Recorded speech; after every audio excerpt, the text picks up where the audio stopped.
बिहार में कुछ महीने बाद ही चुनाव होना है। जैसे जैसे चुनाव करीब आ रहा है, नेता से लेकर बिहार की जनता पर इसका रंग खूब चढ़ रहा है। आज के इस वीडियो में हम बात करेंगे बिहार के भीतर एनडीए के समीकरण और संभावित सीट बंटवारों की। तो आइए शुरू करते हैं। पहले जानते हैं बिहार के एनडीए में कितने घटक दल हैं और ये दल कौन कौन से हैं। बिहार के एनडीए में सबसे प्रमुख दल है भारतीय जनता पार्टी। उसके बाद मुख्यमंत्री नीतीश कुमार की पार्टी जनता दल यूनाइटेड। इसके बाद तीन और पार्टियां हैं जिनके बीच सीटों का बंटवारा बेहद कम है, लेकिन इनका जातीय समीकरण पर महत्वपूर्ण प्रभाव है। जनता दल यूनाइटेड और भाजपा के बाद बाकी तीन पार्टियों में सीट बंटवारे का सबसे बड़ा हिस्सा जिस पार्टी में आने की उम्मीद है वो है चिराग पासवान की लोजपा रामविलास। वर्तमान समय में इस पार्टी के 5 सांसद बिहार से हैं। इन्हें लोकसभा चुनाव में 5 सीटें मिली थी और सभी 5 सीटों पर लोजपा रामविलास ने जीत भी दर्ज किया।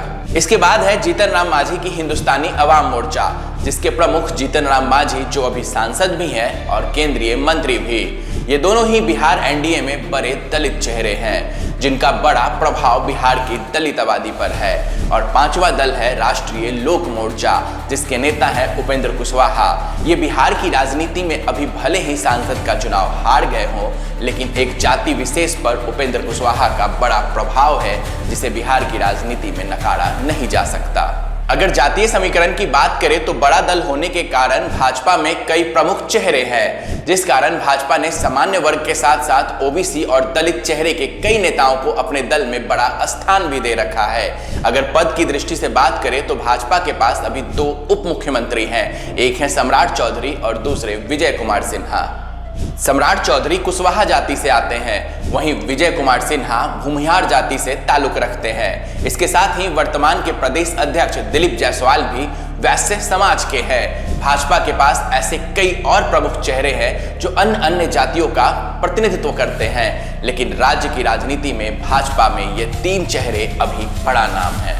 वहीं अगर दूसरी सबसे बड़ी पार्टी जनता दल यूनाइटेड की बात करें तो इस दल में भी कई बड़े चेहरे हैं। सबसे प्रभावी चेहरा तो खुद मुख्यमंत्री नीतीश कुमार का है। इसके अलावा ब्राह्मण जाति से आने वाले संजय झा, भूमिहार जाति से आने वाले ललन सिंह और विजय चौधरी, दलित वर्ग के पासवान जाति से आने वाले अशोक चौधरी समेत कई अन्य जातियों के बड़े बड़े चेहरे जनता दल यूनाइटेड में शामिल है। जदयू का प्रभाव आप इसी से समझ सकते हैं कि भाजपा से वर्तमान समय में बहुत कम सीट जीतने पर भी जनता दल यूनाइटेड से ही बिहार के मुख्यमंत्री नीतीश कुमार आते हैं। बिहार में कुल 243 विधानसभा सीटें हैं। इन्हीं सीटों के बीच एनडीए के 5 घटक दलों में बंटवारा होना है। उम्मीद जताए जा रहे हैं कि लोकसभा के तर्ज पर ही बिहार में विधानसभा सीटों का बंटवारा होगा।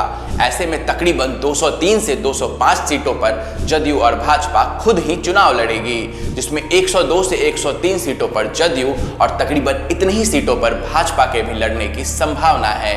यानी भाजपा और जदयू दोनों ही तकरीबन बराबर की सीटों पर चुनाव लड़ेंगे, जिसमें 1-2 सीट किसी के भी कम या ज्यादा हो सकते हैं। बाकी बचे 38 से 40 सीटों पर बचे हुए 3 घटक दलों के बीच बंटवारा होना है, जिसमें सबसे बड़ा हिस्सा लोजपा रामविलास के पास जाएगा। उम्मीद जताए जा रहे हैं कि तकरीबन 25 से 28 सीटों पर चिराग पासवान की लोजपा रामविलास चुनाव लड़ेगी। वहीं जीतन राम मांझी की पार्टी हिंदुस्तानी अवाम मोर्चा को 5 से 6 सीटें मिलने की संभावना है और उपेंद्र कुशवाहा के राष्ट्रीय लोक मोर्चा को 4 से 5 सीटें मिलने की संभावना जताई जा रही है। आपको बता दें कि यह आधिकारिक तौर पे एनडीए के घटक दलों के बीच सीट बंटवारा नहीं है, अभी ऐलान नहीं हुआ है। चर्चाओं का दौर जारी है। सब कुछ ठीक रहा तो अभी बताए गए अनुमानित आंकड़ों के आसपास ही एनडीए के घटक दलों के बीच सीट बंटवारा होगा।